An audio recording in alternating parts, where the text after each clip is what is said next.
Hello. आज हम करेंगे मेटल्स और नॉन मेटल्स के लास्ट दो टॉपिक, जिससे हमारा ये चैप्टर आज ख़त्म हो जाएगा। और जो ये टॉपिक है occurrence of metals and corrosion, ये हमारे इस साल के सिलेबस में नहीं है। तो हम देखेंगे how do metals and non metals react. So metals और नॉन मेटल्स कैसे रिएक्ट करते हैं। मेटल्स क्या है, हमने पढ़ा था metals are electropositive in nature.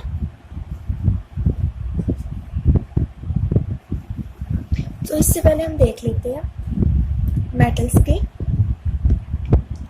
हम कॉन्फ़िगरेशन और इनके जो इलेक्ट्रॉन्स फीलिंग है वो देख लेते हैं। जैसे हम देख लेते हैं सोडियम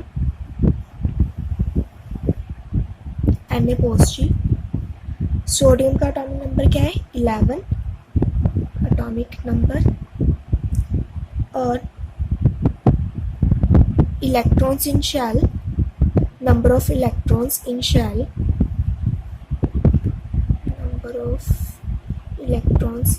कैसे इलेक्ट्रॉन्स होते हैं के, कौन कौन से शेल रहते हैं के, एल, एम एंड एन। सो के शेल में फर्स्ट शेल में कितने इलेक्ट्रॉन आ सकते हैं 2, दूसरे में 8 और तीसरे में 2, 8 और 2 10 रह गया 1 इलेक्ट्रॉन, तीसरे में 1 इलेक्ट्रॉन आ जाएगा। अब हम क्या देखते हैं कि हमारा जो हमें एक नोबल गैस की एग्जांपल ले लेते हैं। नोबल गैस कौन कौन सी होती है हमारी, लाइक हीलियम या नियॉन। तो हम नियॉन की एग्जांपल देख लेते हैं। नियॉन का एटॉमिक नंबर क्या है हमारा 10।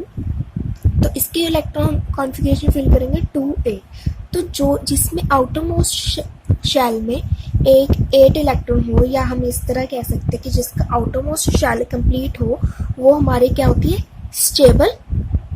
स्टेबल एलिमेंट होता है। तो सारे इसके जैसे बनना चाहते हैं, सारे जो भी है। जैसे आप समझ लो, इसको इस तरह समझ लो कि अगर हमारे नेबर किसी के नेबर जैसे, तो नेबर रिच है, तो हमारी लाइफ का केयो का एम होता है रिच बनना, केयो का एम कुछ होता है IAS बनना, किसी का एम कुछ होता है, सबका डिफरेंट एम रहता है। तो आप इसको रिच वाली एग्जांपल ले लेते हैं हम, कि अगर किसी के नेबर रिच हो तो दूसरा भी क्या आ जाता है कि हम भी वैसे रिच बन जाए। तो ऐसे ही क्या है, तो मेटल्स में भी क्या है कि मेटल्स के जो आसपास जिसके नेबर रहेंगे वो उसके जैसा स्टेबल बनना चाहेगा, कि हम उसके जैसे स्टेबल बन जाए।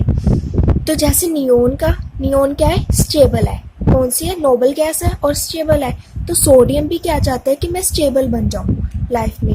तो सोडियम क्या चाहेगा कि मैं इसके जैसा स्टेबल बन जाऊं। अब जो ये 1 इलेक्ट्रॉन है मेरे से संभाला नहीं जा रहा, या किसी के पास ज़्यादा प्रॉपर्टी, इसके पास प्रॉपर्टी अब ज़्यादा है। एक जो आउटर मोस्ट इसके मीन्स किसी जहाँ पे ये मेन रह रहा है तो उससे बाहर के एरिया में है, तो इससे ये वाली प्रॉपर्टी संभाली नहीं जा रही। तो ये स्टेबल होना चाहता है, इसकी टेंशन ख़त्म करना चाहता है अपनी। तो ये क्या करेगा, ये वाला इलेक्ट्रॉन लूज़ करना इसके लिए ईजी रहेगा, इसके जैसा बनने के लिए। तो क्या करेगा, ये लूज़ कर देगा। तो ऐसे ही हम देखेंगे क्लोरीन की एग्जांपल। क्लोरीन का एटॉमिक नंबर क्या है 17। क्लोरीन के शेल में 2, 8 और 7। अब क्लोरीन है जो, उसके पास आउटर मोस्ट शेल में 7 इलेक्ट्रॉन है। अब इसके लिए क्या इजी है कि 1 इलेक्ट्रॉन और लेकर ये क्या हो जाए स्टेबल हो जाए। तो स्टेबल कैसे होगा, इसके आसपास कौन सी ऐसी नोबल गैस है, इसके पास है आर्गन। आर्गन का एटॉमिक नंबर, आर्गन का सिंबल क्या है AR। आर्गन का एटॉमिक नंबर क्या है हमारा 18। तो शेल में कैसे इलेक्ट्रॉन फिल होंगे 2, 8, 8। तो अब क्लोरीन क्या है इसके जैसा स्टेबल होना चाहता है। अब इसको 1 और इलेक्ट्रॉन चाहिए इसके जैसा स्टेबल होने के लिए, रिच होने के लिए। तो ये 1 इलेक्ट्रॉन लेना चाहता है। तो हम देख पाएंगे कि ये इलेक्ट्रॉन 1 इलेक्ट्रॉन दे सकता है और ये 1 इलेक्ट्रॉन ले सकता है। तो ये क्या आपस में बॉन्ड बना लेंगे।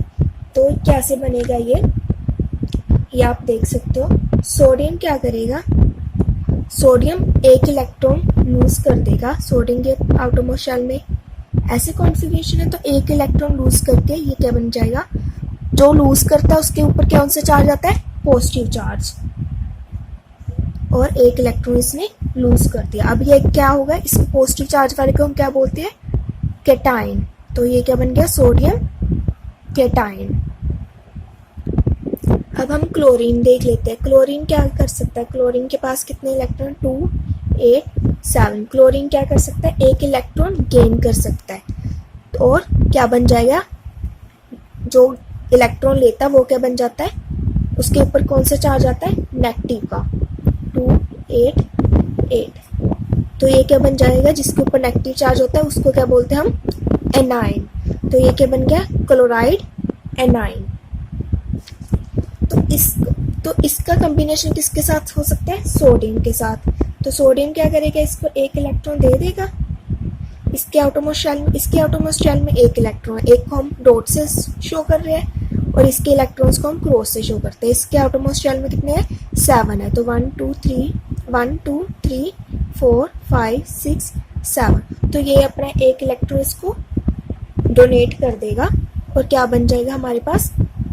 सॉल्ट बन जाएगा। इसके ऊपर पॉजिटिव चार्ज और क्लोराइड आयन के ऊपर, एनाइन के ऊपर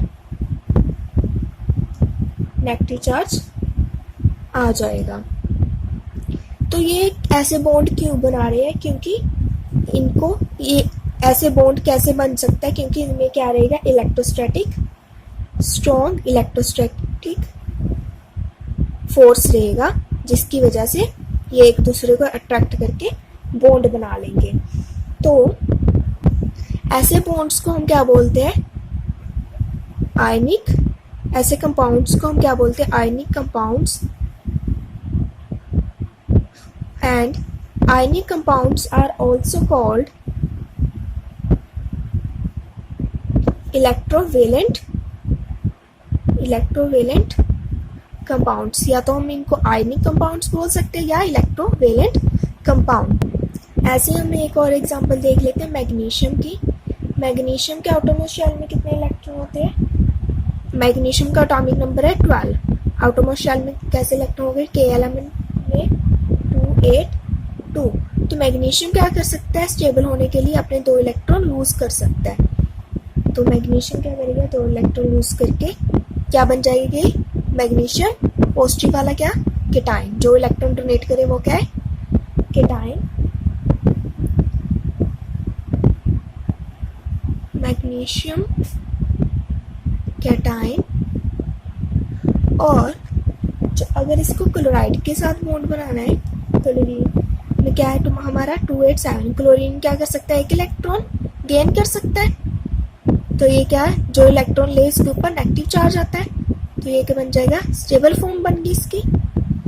तो अब मैग्नीशियम को अगर स्टेबल करना है, मैग्नीशियम के दोनों इलेक्ट्रॉन लूज करने हैं, तो एक क्लोरीन तो एक ही इलेक्ट्रॉन ले सकता है। तो इसके लिए हम क्या करेंगे? 2 क्लोरीन इसके दोनों इलेक्ट्रॉन को स्टेबल कर देगा। तो ये क्या मैग्नीशियम क्या करेगा? मैग्नीशियम के आउटरमोस्ट शेल में 2 इलेक्ट्रॉन है, तो एक क्लोरीन को दे देगा एक इलेक्ट्रॉन और दूसरे इलेक्ट्रॉन दूसरे क्लोरीन को दे देगा। क्लोरीन के आउटरमोस्ट शेल में कितने हैं? 7 इलेक्ट्रॉन्स। और ये एक इलेक्ट्रॉन लेकर क्या बन जाएगा? स्टेबल बन जाएगा। तो क्या बन जाएगा हमारा? Mg2 पॉजिटिव Cl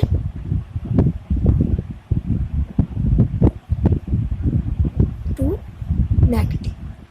तो ऐसे हमारे जो मेटल्स है वो क्या करते हैं? जनरली इलेक्ट्रॉन्स को डोनेट करते हैं, और जो नॉन मेटल्स है हमारी वो इलेक्ट्रॉन्स को लेती है। तो वो नॉन मेटल्स क्या होती है? इलेक्ट्रो नेगेटिव होती है, और मेटल्स क्या होती है? Electro positive. अब हम देखेंगे सेकंड और लास्ट टॉपिक इस चैप्टर का, properties of ionic compound.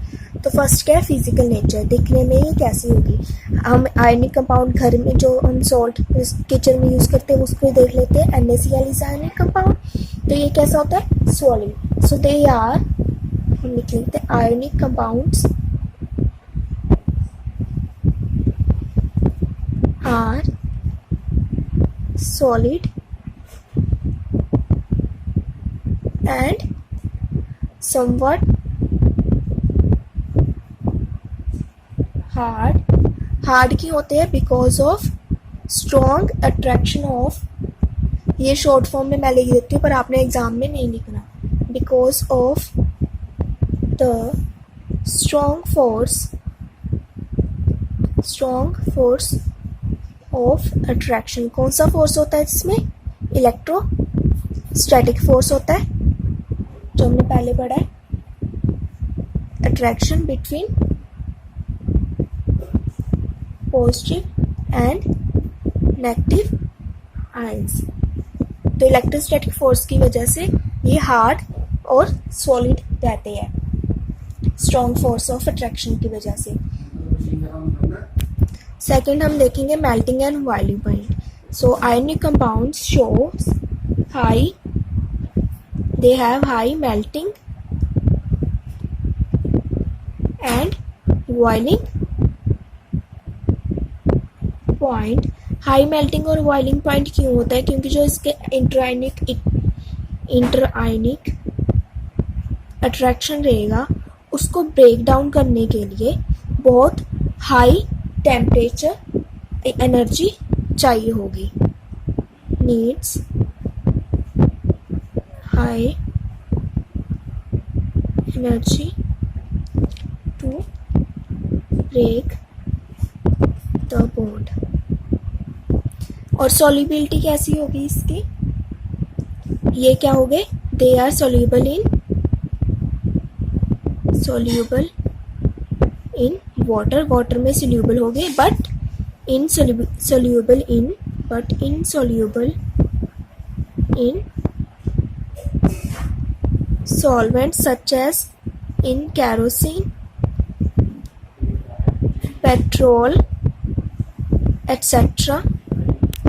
Next हम देखेंगे कंडक्शन ऑफ इलेक्ट्रिसिटी। हमने पहले चैप्टर में पढ़ा था इलेक्ट्रिसिटी में कि इलेक्ट्रिसिटी के लिए हमें क्या चाहिए होगा? फ्री आयंस चाहिए होंगे। तो ये क्या होते हैं? जनरली सॉलिड होते हैं। तो इनको फ्री आयंस बनाने के लिए तो वाटर में ही कैसे एक्ट करेंगे? अगर वाटर के साथ हम करंट पास करेंगे, वाटर में सोल्यूबल करके इसको आयनिक कंपाउंड्स को करंट पास करेंगे, तो ये क्या करते हैं?